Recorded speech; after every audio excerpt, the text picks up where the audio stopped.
Hello everyone, जय हिंद साथियों। आप सभी का स्वागत है। तो दोस्तों, अब हम लोग के पास 3 से 4 ही दिन बचे हैं। तो इसमें क्या करना है कि हम लोग को प्रीवियस ईयर के पेपर लगाने हैं, ठीक है। ताकि हमने जो तैयारी की है हमारी जांच तो हो जाए कि हाँ हमने किस तरह की तैयारी की है, किस लेवल के आखिर पेपर में क्वेश्चन आते हैं, ठीक है। ज्यादा हाई लेवल तो नहीं आता है, तो आपको बिल्कुल घबराने की जरूरत नहीं है। आपने अगर अच्छे से तैयारी की है तो बिल्कुल आपका एग्जाम इस बार समझ लो निकल गया, ठीक है।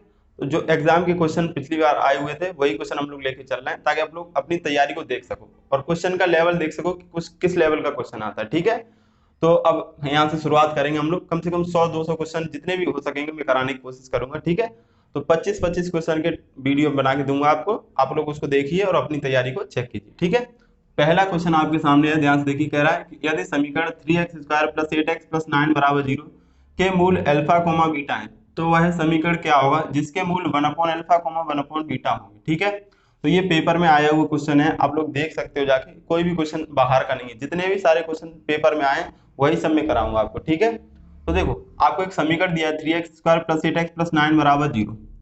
3x² + 8x + 9 = 0। कह रहा है इसके मूल क्या है, अल्फा कोमा बीटा, अल्फा और बीटा, ठीक। आपसे पूछ रहा है वह समीकरण क्या होगा जिसके मूल क्या हो, 1/अल्फा और 1/बीटा, 1/अल्फा और 1/बीटा, ठीक है। तो देखो, आपको कुछ नहीं करना है। जब भी इस टाइप का क्वेश्चन मिले कि जिसके मूल अल्फा बीटा हो, दूसरा पूछ रहा हो 1/अल्फा और 1/बीटा वाले समीकरण पूछ रहा हो, ठीक, तो आपको कुछ नहीं करना है। ये जो समीकरण दिया है इसको बस उल्टा पढ़ना है। तो ये 9 इधर आ जाएगा, 9x² + 8x + 3 = 0। या आपको इतना भी ना समझ में आए तो क्या करना है, यहाँ पे जो c है उसको a की जगह लिख दो और a को c की जगह लिख दो। बस यही आपका आंसर हो जाएगा, ठीक है। अगर ये भी नहीं आता है, बेसिक करना चाहते हो, तो क्या करोगे कि x की जगह 1/x रख दो, x की जगह 1/x रख दोगे, सॉल्व करोगे तो आपका आंसर आ जाएगा। तो देखो, 9x² + 8x + 3 = 0, इसके मूल क्या होंगे, 1/अल्फा और 1/बीटा। समीकरण कौन सा हो जाएगा, सी ऑप्शन आपका राइट आंसर, ओके। उम्मीद है समझ में आ गया होगा। तो अब देखेंगे क्वेश्चन नंबर 2। क्वेश्चन नंबर 2 पे ध्यान दीजिए। क्वेश्चन आपका दीर्घवृत्त x² + 16 + y² = 1 की नाभि यानी फोकस ज्ञात करनी है। आपको क्या बताना है, एलिप्स की इक्वेशन देगी, इसकी फोकस बतानी है, ठीक है। तो देखो, यहाँ पे ये चेक करो, a बड़ा है कि b बड़ा है। ये a² ये b², तो a > b है। a² का मान 16 है, तो a बराबर कितना आ गया, 4। इतना तो पता चल गया। अब देखो, a > b हो तो नाभि क्या हो जाएगी, ±ae, 0, यही हो जाएगी फोकस, ठीक है। अब समझ लो ae, 0। अब a तो पता चल गया 4 है, e का मान और पता चल जाए। तो e निकालने के लिए मैंने बताया था कि दीर्घवृत्त में जब भी उत्कीर्णता निकालनी उसकी शॉर्ट ट्रिक क्या बताई थी, बड़ी वैल्यू लिखो, बड़ी वैल्यू माइनस छोटी वैल्यू, माइनस छोटी वैल्यू अपॉन में बड़ी वैल्यू, बड़ी वैल्यू माइनस छोटी वैल्यू अपॉन में बड़ी वैल्यू, और जो आए उसका पूरे का अंडर रूट, ठीक है। यहाँ पे देखो, यहाँ बड़ी वैल्यू क्या है 16, माइनस छोटी वैल्यू क्या है 9, और अपॉन में बड़ी वैल्यू कितनी है 16, और पूरे का अंडर रूट लेना है। 16 से 9 कम करोगे तो 7 बचेगा, अंडर रूट 7 हो जाएगा, और 16 का वर्गमूल कितना हो जाएगा 4। तो ई का मान हो गया √7/4, ठीक है। यहाँ पे रख दो, देखो, तो हो जाएगा प्लस माइनस ए का मान कितना है 4 इंटू ई का मान कितना है √7/4 और कॉमा 0। ये 4 से 4 कैंसिल हो जाएगा, तो आपका हो जाएगा +-√7, 0। यानी आपकी नाभि यानी फोकस क्या हो जाएगी, +-√7, 0। ए ऑप्शन आपका राइट आंसर, ओके। तो उम्मीद है समझ में आ गया होगा। ये ट्रिक आपको नोट भी कर लेनी है, कभी कभी उत्कीर्णता डायरेक्ट पूछ लेता है, तो आपको बस इतने में सॉल्व करके आंसर देना है, ठीक है। इसमें फोकस पूछी गई तो +-ae, 0। ओके।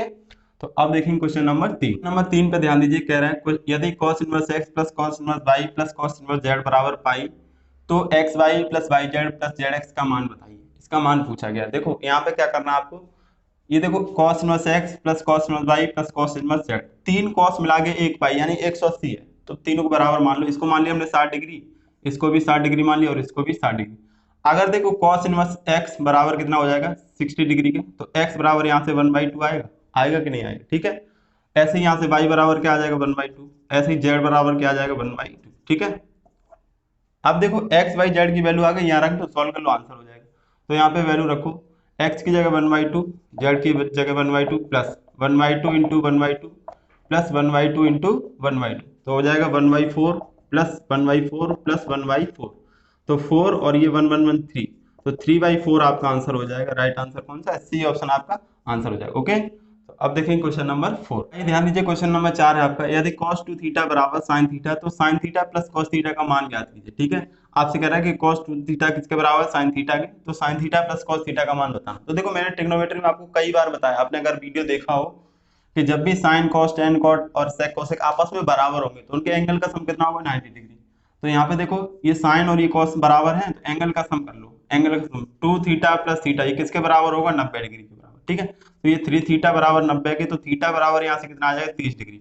थीटा का मान 30 डिग्री आ गया, यहाँ पर रख दो, तो ये हो जाएगा साइन 30 डिग्री और प्लस कॉस 30 डिग्री। ठीक है, साइन 30 कितना होता है? 1/2 और कॉस 30 कितना होता है? √3/2।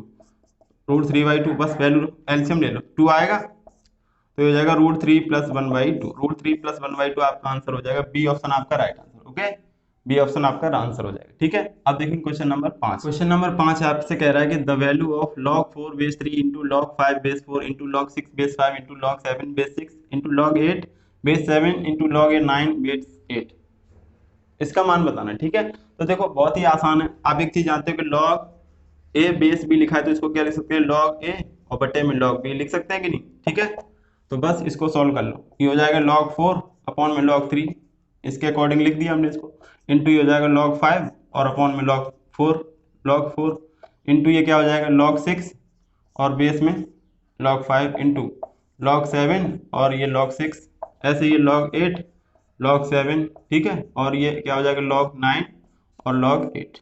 ओके, तो देखो मल्टीप्लाई है तो ये कट जाएंगे आपस में, ये कट जाएंगे। ऊपर क्या बचेगा? log 9 और नीचे क्या बचेगा? log 3। इसको लिख सकते हैं हम लोग 3 की पावर 2, तो log m की पावर n आगे आ जाती तो 2 आगे आ जाएगा, 2 log 3 हो जाएगा। और नीचे क्या है? log 3। log 3 से log 3 कट जाएगा, आंसर क्या आ जाएगा? 2।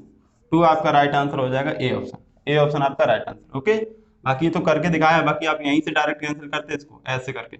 ओके, यहाँ पे बचता log 9 और यहाँ पे क्या बचता? log 3। सॉल्व कर लेते हैं, आंसर आ जाता। ओके, तो अब देखेंगे क्वेश्चन नंबर 6। ध्यान दीजिए, कह रहा है कि अवकल समीकरण d3y/dx3 की whole power 1/2 equal to d2y/dx² की डिग्री क्या होगी? ठीक है, आपसे इसकी डिग्री पूछा, तो डिग्री क्या होती है? देखो आप देखो क्वेश्चन में कितने बार डिफरेंशिएशन किया गया, मैक्सिमम से मैक्सिमम बार कितने बार डिफरेंशिएशन किया गया, तो यहाँ पे देखो मैक्सिमम कितने बार? 3 बार।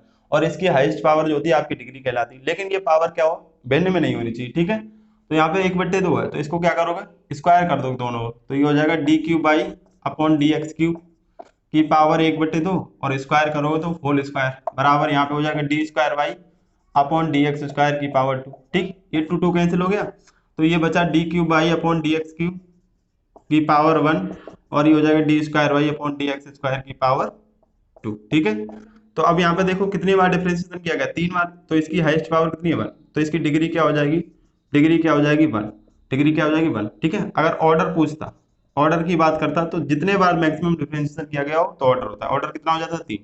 फिलहाल यहाँ पे डिग्री पूछी गई तो डिग्री कितनी हो गई? 1। ओके, तो डी ऑप्शन आपका राइट आंसर हो जाएगा। ठीक है, चलिए क्वेश्चन नंबर 7। क्वेश्चन नंबर 7 आपका कह रहा है दो पासे को एक साथ फेंकने पर योग 7 के बराबर आने की प्रायिकता क्या होगी? दो पासे एक साथ उछाले जाते हैं, कह रहा है योग 7 आना है, इस बात की प्रायिकता क्या होगी? ठीक है, तो देखो इसमें क्या करो, टोटल घटना कितनी हो जाएगी? ns बराबर, दो पास हैं तो 6 का स्क्वायर यानी 36 हो जाएंगी टोटल घटना। अब देखो एनी क्या हो जाएगा? एनी जो आपको चाहिए वो क्या हो जाएगा? योग कितना चाहिए? 7। तो 7 कब आ सकता है? पहले पे 1 आ जाए, दूसरे पे 6 आ जाए, पहले पे 6 आ जाए, दूसरे पे 1 आ जाए, पहले पे 2 आ जाए, दूसरे पे 5 आ जाए, पहले पे 5 दूसरे पे 2, या पहले पे 3 दूसरे पे 4, पहले पे 4 दूसरे पे 3। तो टोटल कितनी घटनाएं? 6। इसके अलावा कोई नहीं होता है जो योग 7 दे दे। तो एनी का मान कितना हो गया? 6। एनी बराबर 6। प्रायिकता क्या हो जाएगी? पी बराबर एनी बटे एनएस, एनी बटे एनएस। ठीक है, एनी का मान 6 बटे एनएस कितना? 36। काटोगे तो 1/6 आपका राइट आंसर हो जाएगा। कौन सा ऑप्शन है? बी ऑप्शन आपका आंसर हो जाएगा। इस बात की प्रायिकता क्या होगी? 1/6। Okay, B option right answer.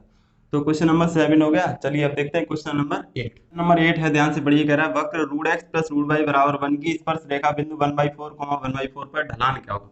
कह रहा है ये जो कर्व की इक्वेशन दी गई, इसका स्पर्श रेखा का इस पॉइंट पर ढलान यानी स्लोप यानी प्रवणता क्या होगी, ये बताना है। ठीक है, तो ये कैसे निकालते हैं? जो भी कर्व की इक्वेशन दी जाए, जो भी वक्र की इक्वेशन दी जाए, उसका डिफरेंशिएशन कर दो और डिफरेंशिएशन एट पॉइंट कर दोगे तो आपकी क्या आ जाएगी? स्लोप यानी प्रवणता आ जाएगी। ठीक है, तो सीधे से आपको डिफरेंशिएशन करना था। इसका dy/dx करेंगे तो क्या हो जाएगा? √x का होता है 1/2√x प्लस √y का 1/2√y और y का अगेन करेंगे तो dy/dx, और ये 1 कांस्टेंट का क्या हो जाएगा? 0। ठीक है, अब dy/dx यहाँ से निकाल लो, तो देखो ध्यान से, ये उधर जाएगा माइनस का हो जाएगा, माइनस का 1/2√x। ठीक, और ये 2√y ऊपर आ जाएगा, तो यहाँ पे लिख देगा 2√y। 2 से 2 कैंसिल हो गया, ये हो गया माइनस का √y अपॉन रूट में x। ठीक, अब ये dy/dx एट पॉइंट निकाल लो, किस पे? 1/4, 1/4 पे। ठीक है, x की जगह 1/4 और y की जगह 1/4 रख दो, तो हो जाएगा माइनस का √1/4 और ये √1/4। देखो एक जैसा कट जाएगा तो क्या आ जाएगा? -1, यानी आपकी स्लोप प्रवणता क्या आ गई? -1। तो ऑप्शन सी आपका राइट आंसर हो जाएगा। कौन सा ऑप्शन होगा? Right answer C. ठीक है, उम्मीद है समझ में आ गया हो। तो अब देखिए क्वेश्चन नंबर 9। क्वेश्चन नंबर 9 है, ध्यान से पढ़ो। कह रहा है माइनस पाई से pi integration sine x dx क्या होगा। ठीक है, तो देखो आपको एक चीज बताई थी मैंने, जब भी माइनस ए से ए लिमिट दी जाए तो आप चेक करो फंक्शन ऑड तो नहीं। ऑड फंक्शन है तो इंटीग्रेशन क्या हो जाता है? जीरो। इंटीग्रेशन क्या होता है? जीरो। यहाँ पे देखो आप जानते हो कि साइन एक्स कैसा फलन है? एक ऑड फंक्शन है, विषम फलन है। तो विषम फलन है तो इस पूरे का इंटीग्रेशन क्या हो जाएगा? जीरो। क्या आंसर हो जाएगा? जीरो। जीरो आपका आंसर हो जाएगा, A option right answer. Okay, number 10 है आपका। कह रहा है परवलय x square equal to minus eight y की नियता का समीकरण ज्ञात कीजिए। आपसे इसकी डायरेक्ट इसकी इक्वेशन पूछ रहा है। ठीक है, तो देखो बहुत ही आसान है। 21 टाइप का पैराबोला दिया गया, अगर आपको दिया गया तो एक्स स्क्वायर माइनस फोर ए वाई अगर ध्यान दिया हो तो। ठीक है, इस टाइप का है तो पहले बना लो फिगर। ये ऐसे बनेगा, पता है? ठीक है, तो देखो इससे कंपेयर कराएंगे तो माइनस फोर ए की जगह कितना लिखा है? 8। माइनस फोर ए बराबर 8 के, तो ए बराबर यहाँ से कितना आ जाएगा? ये सॉरी माइनस 8 के है, माइनस से माइनस कट जाए, ए बराबर कितना आ जाएगा? 2। ए बराबर 2, तो डायरेक्ट यही तो होगी इसकी। तो ये डिस्टेंस कितनी हो जाएगी? 2। कितनी हो जाएगी? 2। अब इसी का समीकरण पूछ रहा है, नियता का इसका समीकरण पूछ रहा है। तो देखो ये किसके समांतर? ये एक्स अक्ष है, ये वाई अक्ष है। एक्स अक्ष के समांतर है तो एक्स अक्ष के समांतर समीकरण क्या होता है? वाई बराबर के। वाई बराबर के का मान कितना है? 2। और ऊपर की डिस्टेंस है तो प्लस कर लेंगे, तो y बराबर 2 आपका आंसर हो जाएगा। बी ऑप्शन आपका राइट आंसर। ओके, उम्मीद है समझ में आ गया हो। तो बच्चों हमने 10 क्वेश्चन कंप्लीट कर लिए। अगर ये क्वेश्चन आपको अच्छे से समझ में आए और लग रहा है कि आपके लिए सर मेहनत कर रहे हैं, तो थोड़ा बहुत सपोर्ट कीजिए, वीडियो को शेयर कीजिए। तब तक हम लोग 11वां क्वेश्चन लेके आ रहे हैं, वीडियो को शेयर कर दीजिए। कोई छोटा मोटा जो भी कमेंट करना हो आपको, जैसा भी लग रहा हो वो कमेंट कर दीजिए। ठीक है, वीडियो लाइक नहीं किया तो लाइक कर दीजिए और चैनल को सब्सक्राइब भी कर लीजिए। ठीक है, तो चलो अब हम लोग लेके आ रहे हैं क्वेश्चन नंबर 11। लीजिए क्वेश्चन नंबर 11 है। कह रहा है वृत्त x minus x one x minus x two plus y minus y one y minus y two बराबर 0 के केंद्र ज्ञात कीजिए। आपको एक क्या है, सर्किल की इक्वेशन दी गई, आपसे इसके सेंटर पूछ रहा है। ठीक है, तो देखो आप अगर ध्यान दो तो ये जो सर्किल की इक्वेशन है किस फॉर्म में दी गई? आपको डायमीटर के फॉर्म में दी गई, व्यास के रूप में दी गई। तो व्यास के रूप में जब दी जाती है, ये आपका सेंटर सर्किल हो गया और ये आपका डायमीटर हो गया, यहाँ पे कहीं सेंटर होगा। तो ये डायमीटर के सिरे क्या होंगे? तो ये सिरे क्या होते हैं? x1 वाई वन और x2 वाई टू, यही होते हैं, यही होते हैं व्यास के वर्टेक्स। ठीक है, आपको सेंटर बताना है, तो सेंटर क्या होता है? इन दोनों का मिड पॉइंट। तो x1 plus x two point two, x1 plus x two बटे 2, और दूसरा क्या हो जाएगा? y1 प्लस वाई टू बटे 2, y1 प्लस वाई टू बटे 2। ठीक है, तो दोनों प्लस के हैं, कौन सा? x1 प्लस एक्स टू बटे 2, y1 प्लस वाई टू बटे 2। आपका ऑप्शन हो जाएगा बी। ठीक है, यहाँ पे समझ लेना, थोड़ा छोटा छोटा लिखा है, आप समझ जाओगे। ठीक, तो बी ऑप्शन आपका राइट आंसर हो जाएगा। ओके, अब हम लोग देखेंगे क्वेश्चन नंबर 12। ये क्वेश्चन नंबर 12 है, ध्यान दीजिए। कह रहा है यदि sec x plus ten x बराबर 2 तो cos x का मान क्या होगा? ठीक है, तो आप एक चीज जानते हो, देखो sec square x minus ten square x ये किसके बराबर होता है? 1 के बराबर। तो इसको क्या लिखते हैं? a square minus b square से sec x plus ten x, और अगले ब्रैकेट में क्या हो जाएगा? sec x माइनस का टेन एक्स। लिख सकते हैं कि नहीं? और ये किसके बराबर? 1 के बराबर। इसका मान क्वेश्चन में कितना दिया है? 2। तो यहाँ पे 2 रखेंगे, ये 2 इधर भेज दो, तो sec x minus ten x यहाँ से निकालेंगे तो कितना आ जाएगा? 1/2। और आपको sec x plus ten x कितना दिया है? sec x plus ten x कितना दिया है? ये 2 के बराबर दिया है। किसके बराबर? 2 के बराबर। ठीक है, दोनों को जोड़ दो जरा, तो ये कट जाएगा प्लस माइनस, ये हो जाएगा 2 sec x।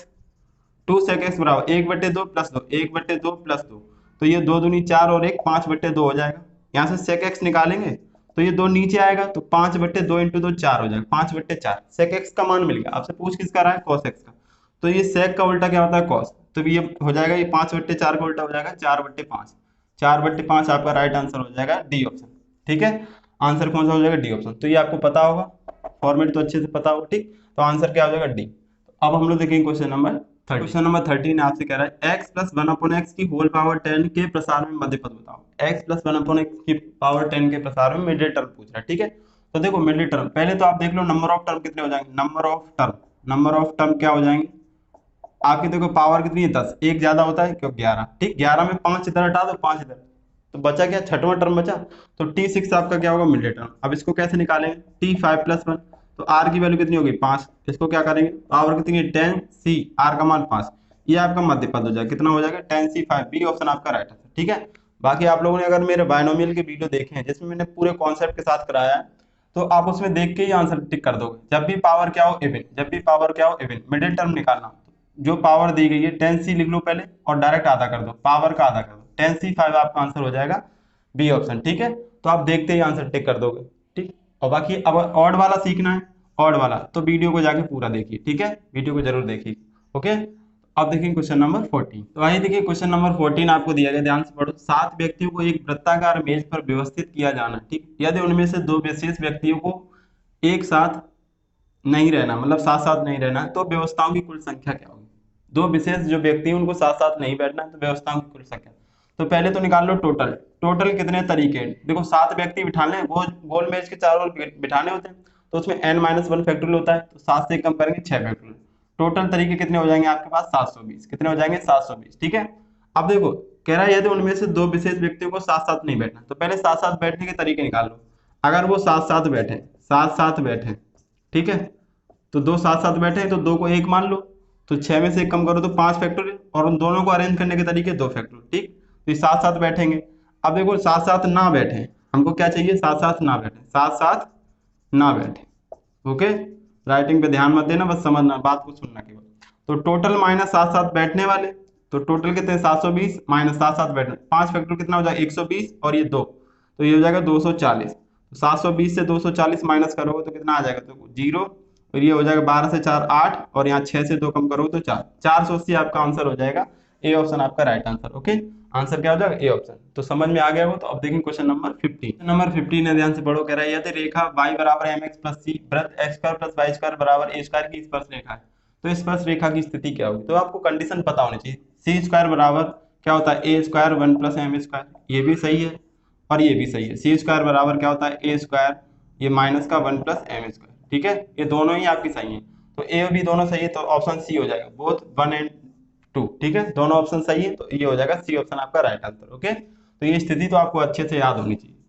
अब देखिए क्वेश्चन नंबर 16। क्वेश्चन नंबर 16 है, पढ़ो। यदि ए और बी दो समुच्चय हैं के नंबर ऑफ ए बराबर 19, नंबर ऑफ बी बराबर 23 और number of A union B बराबर 38, तो number of A intersection B का मान बताना। तो फॉर्मूला होता है सिंपल था, number of A union B का फॉर्मूला क्या होता है? Number of A plus number of B minus number of A intersection B. A intersection B value रख दो।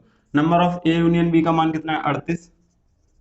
नंबर ऑफ ए दिया गया 19 प्लस नंबर ऑफ बी कितना दिया गया? 23, और ये निकालना में number of A intersection B. ठीक है, ये 19 और 23 जोड़ लो तो कितना हो जाएगा? ये 42, और ये इधर लिया माइनस का, इधर ले आएंगे तो प्लस का हो जाएगा number of A intersection B. ये हो गया 42, और ये उधर जाएगा 38 माइनस का हो जाएगा, तो 42 से 38 कम करोगे 4, आपका आंसर क्या हो जाएगा? 4। 4 ऑप्शन सी ऑप्शन आपका राइट आंसर। ओके, तो ये फॉर्मूला तो आपको याद होना चाहिए अच्छे से, आपका आंसर क्या हो जाएगा? C option. ओके, तो अब देखें क्वेश्चन नंबर 17। तो आइए अब देखते हैं क्वेश्चन नंबर 17 आपका। यदि NC4 बराबर NC6, तो NC4 का मान क्या होगा? ठीक है, ये आपसे पूछेंगे। तो देखो आप एक चीज जानते हो, NCX बराबर NCY के, तो ये कब बराबर होता है? जब क्या हो, या तो n बराबर n दिख रहा है, या फिर इन दोनों का सम n के बराबर हो, x प्लस वाई बराबर n के हो। ठीक है, तो यहाँ पे देखो, ये तो देखो ये बराबर है, तो इन दोनों का सम n बराबर क्या हो जाएगा? 4 प्लस 6, तो n का मान कितना हो गया? 10, यहाँ पे रख दो, तो हो जाएगा ये 10C4, इसका मान बताना है आपको। तो ये हो जाएगा 10, 9, 8 और 7। 10 को 4 बार ब्रेक किया, और ये 4 फैक्टर, तो 1 2 3 4। ठीक है, 4 से काटेंगे 2 बार, 3 से काटेंगे 3 बार, और ये 2 से 2 कट गया, 10 तियां 30, 3 3 सत्ते 21, 3 सत्ते 21, तो 210 आपका राइट आंसर हो जाएगा। कौन सा ऑप्शन है? बी ऑप्शन आपका राइट आंसर। ओके, तो कौन सा आंसर हो जाएगा? 210, बी ऑप्शन। ओके, चलिए अब देखें क्वेश्चन नंबर 18। देखिए क्वेश्चन नंबर 18 है, कह रहा है इंटीग्रेशन 0 से 1 लिमिट दी है 1/1 प्लस एक्स का dx किसके बराबर होगा? तो आप जानते हो, देखो 1/1 प्लस एक्स का सीधे सीधे फॉर्मूला पूछ लिया। इंटीग्रेशन किसके बराबर होता है? tan inverse x. किसके बराबर? tan इनवर्स एक्स के। ठीक, तो ये हो जाएगा tan इनवर्स एक्स, लिमिट क्या है? 1 से 0 से 1, लिमिट अप्लाई कर दो तो tan inverse 1 minus tan inverse 0, upper limit minus lower limit, तो ये तो 0 हो गया, ये बचा क्या? π/4, तो आपका आंसर क्या हो जाएगा बच्चे? π/4, ए ऑप्शन आपका राइट आंसर। ठीक है, तो देखा आपने, ऐसे ऐसे क्वेश्चन पूछे जा रहे हैं, मैंने तो इससे ऊपर लेवल के क्वेश्चन करा रखे हैं। अगर आपने अच्छे से पढ़ा है तो आप बिल्कुल देखना क्वेश्चन को ऐसे फोड़ के आओगे जैसे क्वेश्चन में कुछ दम है ही नहीं। ठीक है, तो बस आपको बिल्कुल कॉन्फिडेंस होके जाना है पेपर, अगर आपने मेहनत की, अच्छे से पढ़ाई की है, तो आपको इस बार 100% हो जाएगा। ओके, तो बिल्कुल डरना नहीं है, बस आपको बिल्कुल फ्री माइंड होके जाना है, जो तैयारी की है उसको अच्छे से रिवीजन कीजिए और एग्जाम देने जाइए। ओके, अब देखें क्वेश्चन नंबर 19। क्वेश्चन नंबर 19 है आपका, कह रहा है साइन इनवर्स साइन 2π/3 का मूल मान क्या होगा? ठीक है, इसका मूल मान पूछ रहा है। तो देखो साइन की जो रेंज होती है वो क्या होती है? -π/2 से π/2, तो ये क्या इसके बीच में नहीं है, तो ये कैंसिल नहीं होगा, तो पहले इसके बीच में लाओ, तो इसको लिख सकते हैं साइन इनवर्स, साइन पाई से घटा दो, π-2π/3। ठीक है, π-2π/3 इसको लिख सकते हैं हम लोग। अब देखो ये हो जाएगा 3π-2π, तो π/3 साइन π/3, और बाहर क्या है? Sine inverse. देखो रेंज के बीच में आ गया। ठीक है, तो ये कैंसिल हो जाएंगे, आंसर क्या हो जाएगा? π/3। π/3 आपका आंसर हो जाएगा C option. Okay, C option आपका राइट आंसर। ठीक है, तो अब देखेंगे क्वेश्चन नंबर 20। क्वेश्चन नंबर 20 आपका, यदि x बराबर k theta plus sine theta और y बराबर k 1 प्लस कॉस थीटा, तो थीटा बराबर π/2 पर x के संबंध में अवकलन क्या हो। आपसे डिफरेंशिएशन पूछ रहा है थीटा बराबर π/2 पर। ठीक है, तो देखो इक्वेशन क्या दी गई, x बराबर दी गई और y बराबर। जब भी आपको x और y के मान दिए जाए, आपसे डिफरेंशिएशन पूछे, तो आप ये देखो इक्वेशन में इन दोनों के अलावा कौन सा वेरिएबल है। तो साइन के बाद यहाँ क्या थीटा, तो थीटा एक वेरिएबल है, तो थीटा के सापेक्ष इसका और इसका अवकलन कर दो। तो y वाले का ऊपर करोगे, x वाले का नीचे, तो डी बाई डी एक्स मिल जाएगा। डी बाई डी एक्स बराबर इसका करो तो k बाहर आ जाएगा, 1 का 0 हो जाएगा, cos थीटा का हो जाएगा माइनस का sin थीटा अपॉन यहाँ पे k बाहर, थीटा का क्या हो जाएगा 1 प्लस sin थीटा का हो जाएगा cos थीटा। देखो k से k कैंसिल हो जाएगा, ये डी बाई डी एक्स क्या आ जाएगा आपका minus sin theta upon 1 plus cos theta. अभी हमें किस पे निकालना है, D by D x theta बराबर π/2 पे, D by D x theta बराबर π/2 पे निकाल लो, हो जाएगा माइनस साइन थीटा की जगह π/2 अपॉन 1 प्लस कॉस π/2 सॉल्व कर लो तो साइन 90 कितना होता है 1, तो ऊपर हो जाएगा माइनस 1 प्लस कॉस 90 क्या होता है 0, तो माइनस 1 अपॉन 1, माइनस 1 अपॉन 1 क्या हो जाएगा आपका आंसर माइनस का 1, माइनस 1 कौन सा ऑप्शन है, ए ऑप्शन आपका राइट आंसर। ठीक है, ए ऑप्शन आपका राइट आंसर। ओके, अब देखेंगे क्वेश्चन नंबर 20। आइए अब देखते हैं क्वेश्चन नंबर 21 से कह रहा है नंबर ऑफ ए बराबर 5, नंबर ऑफ बी बराबर 3, ए से बी तक परिभाषित किए जा सकने वाले संबंधों की कुल संख्या क्या होगी। ठीक है, तो देखो नंबर ऑफ ए लिमिट कितने दिए गए 5, नंबर ऑफ बी क्या दिए गए 3। तो आप जानते हो ए से बी में परिभाषित संबंधों की संख्या क्या होती है, 2 की पावर, इसको मान लेते हैं m और इसको मान लेते हैं n, 2 की power m cross n, m गुणे n। ठीक है, तो 2 की पावर m का मान कितना है 5 और गुणे n का मान 3, 2 की पावर कितना हो जाएगा 5 3 15, तो आपका आंसर हो जाएगा ए ऑप्शन आपका राइट आंसर। ठीक है, जब भी संबंध पूछे तो 2 की पावर mn लगाओगे आप। ओके, चलिए अब देखते हैं क्वेश्चन नंबर 22। क्वेश्चन नंबर 22 से आपका कह रहा है बिंदु 2,2 केंद्र वाले 4,5 से गुजरने वाले वृत्त का समीकरण, ये आपको सेंटर दिया गया और कह रहा है इससे जाने वाले वृत्त का समीकरण। तो देखो ये क्या बनेगा, ये आपका सर्किल होगा, ये आपका सेंटर कितना है 2,2 और ये पॉइंट कहीं पे होगा, इस सर्किल पे होगा, तो ये मान लिया यहाँ पे 4,5, इससे जाने वाले इस वृत्त का समीकरण बताना है। तो देखो वृत्त का समीकरण निकालने के लिए हमें क्या क्या चाहिए, x माइनस एच का whole square plus y minus k का स्क्वायर बराबर ए स्क्वायर। ये कब होता है, जब केंद्र और त्रिज्या पता हो, केंद्र और त्रिज्या, केंद्र पता हो और त्रिज्या पता हो। ठीक है, दो चीजें पता हो। तो इसमें हमें सेंटर तो पता है इसके 2,2 है, लेकिन त्रिज्या नहीं पता है। तो देखो इन दोनों बिंदुओं के बीच की दूरी तो त्रिज्या होगी, ये r हो जाएगी, यानी a हो जाएगी आपका। तो a हो जाएगा, a कैसे निकालेंगे, देखो दो बिंदुओं के बीच की दूरी से a निकाल लो पहले, a यहाँ पे साइड में निकाल लेते हैं। a बराबर अंडर रूट के अंदर 4 माइनस 2 का स्क्वायर, 4 माइनस 2 यानी 2 का स्क्वायर, प्लस 5 माइनस 2 यानी 3 का स्क्वायर, तो 2 का स्क्वायर 4 प्लस 3 का स्क्वायर कितना हो जाएगा 9, तो ये हो जाएगा अंडर रूट 13, ए का मान अंडर रूट 13। केंद्र ये h k हो गए, h k हो गए, बस वैल्यू रखनी है आपको। ठीक है, तो x माइनस 2 का स्क्वायर प्लस y माइनस 2 का स्क्वायर बराबर ए स्क्वायर, तो ए का मान रूट 13, स्क्वायर करेंगे तो 13 हो जाएगा, स्क्वायर ब्रेक करो तो एक्स स्क्वायर और ये प्लस 4 माइनस का 4x plus y square plus 4 minus का 4y बराबर में 13। सिस्टम से लिखो x square plus y square, दो घात वाले फिर एक घात वाले, माइनस 4x माइनस 4y। अब नंबर तो 4 और ये 4 8, ये 13 इधर ले आएंगे तो 8 कम हो जाएगा, तो -5 बचेगा, क्या बचेगा माइनस। ये आपकी सर्किल की इक्वेशन होगी, ये आपकी क्या होगी सर्किल की इक्वेशन। ठीक है, तो बाकी एक दूसरा काम भी आप कर सकते थे, ये तो आपने बेसिक कर लिया, तो पहले तो आंसर टिक कर लो कौन सा ऑप्शन है, ये हो जाएगा आपका तीनों माइनस के ना, तीनों माइनस के, तो बी ऑप्शन आपका राइट आंसर। ओके, बेसिक क्या है, आप देखो ये सर्किल इस पॉइंट से होके जा रहा है, तो इससे सेटिस्फाई करा देते आपका आंसर हो जाता है। ठीक है, तो उसमें भी थोड़ा सा टाइम लगता है, इससे अच्छा आप बेसिक कर लो। ओके, तो अब देखेंगे क्वेश्चन नंबर 23। क्वेश्चन नंबर 23 कह रहा है यदि a बराबर x2 4x और डिटरमिनेंट a का स्क्वायर दिया 64, तो x किसके बराबर होगा। ठीक है, तो देखो सबसे पहले आप इसका डिटरमिनेंट निकालो, डिटरमिनेंट a कितना हो जाएगा multiply x square minus multiply, तो 4 दूनी 8, ये हो गया। डिटरमिनेंट a स्क्वायर का मान 64 है, तो इसका स्क्वायर करेंगे तो डेट a स्क्वायर बराबर कितना हो जाएगा एक्स स्क्वायर माइनस 8 का स्क्वायर, और ये किसके बराबर दिया है 64 के, किसके बराबर है 64 के। ठीक है, स्क्वायर इधर भेज देंगे तो क्या हो जाएगा under root x square minus 8 बराबर 8 का स्क्वायर है, 8 हो जाएगा। ठीक, 8 उधर भेज दो तो एक्स स्क्वायर बराबर कितना हो जाएगा 16, तो एक्स बराबर क्या आ जाएगा +-4, एक्स बराबर क्या आ जाएगा +-4। ऑप्शन कौन सा आ जाएगा, सी ऑप्शन आपका राइट आंसर। ओके, समझ आ गया होगा। तो अब देखेंगे क्वेश्चन नंबर 24। क्वेश्चन नंबर 24 है, देखो कैसे इसको आसान कर सकते हैं, ध्यान समझना। कह रहा है 50 प्रेक्षणों का समांतर माध्य कितना था 36 पाया गया, बाद में यह पता चला कि यह गलत था। देखो हमने क्या किया, 50 प्रेक्षणों का जो अरिथमेटिक मीन था, समांतर मान था, वो देखा कि 36 था, लेकिन बाद में ये डेटा जब चेक किया तो पता चला कि ये गलत था। क्यों गलत था, आगे पढ़ो। क्योंकि यह एक प्रेक्षण को 48 की जगह 23 पढ़ लिया गया, 48 की जगह कितना पढ़ लिया गया, 23। ठीक है, तो सही समांतर माध्य पूछ रहा है। देखो 50 का कितना दिया गया आपको, 36। 50 प्रेक्षणों का समांतर माध्य कितना दिया गया है, 36। ठीक है, अब देखो 48 को कितना पढ़ लिया, 23। 48 को क्या पढ़ लिया, 23। 48 को 23 पढ़ लिया। देखो आपके जैसे नंबर आ रहा है, मान लो 100 में से आपको आ गए 80 नंबर, ठीक है, लेकिन क्या हुआ, एग्जामिनर ने 100 में 80 को 60 पढ़ लिया, तो आपका परसेंटेज डाउन हो जाएगा, परसेंटेज डाउन हो जाएगा।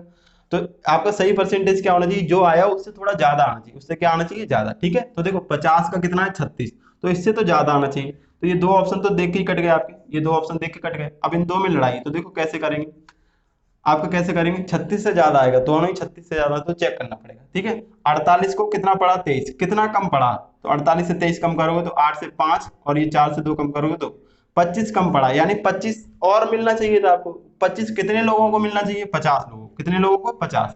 तो 50 से भाग कर दोगे, तो 50 से भाग करोगे, ये हो जाएगा 0.5। कितना आ जाएगा, 0.5, यानी इतना सबको और मिलना चाहिए। तो इसमें 0.5 ऐड कर दो, तो 36.5 आपका आंसर हो जाएगा। ये हो जाएगा सी ऑप्शन, 36.5 आपका answer, C option right answer. Okay, 50 का कितना था, 36। 50 का कितना था, 36। 48 को 23 पढ़ा, कितना कम पड़ा, 25। कितने लोगों में, 50 लोगों में, तो 25/50 यानी 0.5, 36.5 आपका आंसर हो जाएगा सी ऑप्शन। ठीक है, आपको इसको लिखना भी नहीं था, लेकिन समझाया इसलिए लिखा गया है। ओके, तो अब देखें क्वेश्चन नंबर 25। क्वेश्चन नंबर 25 है आपका, यदि x की पावर a बराबर y की पावर b बराबर z की पावर c तथा x y z गुणोत्तर श्रेणी में है, तो ABC किस श्रेणी में होंगे, AP में होंगे, GP में होंगे, HP में होंगे, या नन ऑफ दिस। ठीक है, तो देखो एक्स वाई जेड किस श्रेणी में दिए गए, गुणोत्तर श्रेणी। तो गुणोत्तर श्रेणी में है, इसकी जीपी की कंडीशन क्या होती है, बीच वाले का स्क्वायर, तो बीच वाले का स्क्वायर कर दो, अगल बगल वाले का गुणनफल x इंटू जेड, ये बराबर होता है। ठीक है, तो यहाँ से पहले एक्स वाई जेड का मान निकाल लो, फिर इसके बराबर करते हैं हम। तो देखो x की पावर a बराबर y की पावर b बराबर z की पावर c, इसको मान लिया हमने k के बराबर। तो x की पावर a इसको बराबर करो k, तो x बराबर क्या आ जाएगा, x बराबर क्या आ जाएगा यहाँ से, k की पावर 1/a। सिमिलरली y बराबर क्या आ जाएगा, k की पावर 1/b, और z बराबर क्या आ जाएगा, k की पावर 1/c। ठीक है, अब बीच वाले का स्क्वायर, तो y स्क्वायर बराबर किसके हो जाएगा, x z के। y की वैल्यू क्या है, k की पावर, ये स्क्वायर है 1/b बराबर k की पावर 1/a इंटू k की पावर 1/c, वैल्यू रख दी x y z की। तो ये देखो k की पावर, ये हो जाएगा 2/b बराबर, गुणे में घात जुड़ जाती है, तो k की पावर 1/a प्लस 1/c, नीचे सेम है तो ऊपर बराबर, 2/b बराबर किसके हो जाएगा, 1/a प्लस 1/c के। अब देखो ये कंडीशन किसकी होती है, एचपी, किसकी होती है, एचपी की। अगर एबीसी एचपी में, किसमें, आर एन एचपी, तो कंडीशन क्या बनती है, बी बराबर 2ac अपॉन में a plus c, 2ac upon a plus c. तो यही लिखा है, देखो यही लिखा है। आप क्या करो, पहले तो यहाँ पे एलसीएम ले लो, तो 2/b बराबर ये आ जाएगा ac सी प्लस ए, ऊपर हो जाएगा c प्लस ए। आप पलट दो जरा, तो ये हो जाएगा b/2 बराबर हो जाएगा ac अपॉन c प्लस ए, 2 का मल्टीप्लाई करो तो b बराबर 2ac अपॉन में a प्लस सी। ओके, तो किसकी कंडीशन होती है, एचपी की। तो आपका आंसर हो जाएगा एबीसी किस में होंगे, एचपी सीरीज में। ओके, तो आंसर हो जाएगा सी ऑप्शन आपका राइट आंसर। ओके, उम्मीद है बच्चों ये क्वेश्चन आपको अच्छे समझ में आए होंगे। अगर समझ में आए, देखो आपको अगर मेहनत दिख रही है कि हाँ सर मेहनत कर रहे हैं, इतनी गर्मी में भी आपके वीडियो बना रहे हैं, तो आपके लिए थोड़ा तो इसमें आपको भी बनता है कि आप सपोर्ट करो। आपको इस वीडियो को 100+ लाइक करवाने, ठीक है, इतना शेयर कर दो। ज्यादा मैंने आपसे बड़ा टारगेट नहीं कहा है, 100 लाइक तो बहुत छोटी मामूली सी बात होती है, इतना तो करवा ही सकते हो। ठीक है, तो शेयर कम से कम जितना हो सके आप उतना शेयर कर दीजिए, और जैसे ही 100 लाइक हो जाएंगे, अगर नहीं भी होगा तो कोई बात नहीं, मैं आपको वीडियो दूसरा प्रोवाइड जल्दी कराने वाला हूँ। ठीक है, आपको बस थोड़ा सपोर्ट करना है। ठीक है, बस इतना ही आपसे चाहिए और कुछ नहीं। ओके, तो ये क्वेश्चन आप अच्छे से समझ लीजिए और अपनी तैयारी को चेक कीजिए कि हाँ तैयारी कैसी है हमारी। इसी लेवल के क्वेश्चन आते हैं, ज्यादा कठिन नहीं आता। ओके, तो आप बिल्कुल कॉन्फिडेंस होकर पढ़ते रहिए और एग्जाम इस बार निकाल के आना है आपको। ओके, तो वीडियो को आज यहीं तक रखते हैं। ओके, थैंक यू, जय हिंद।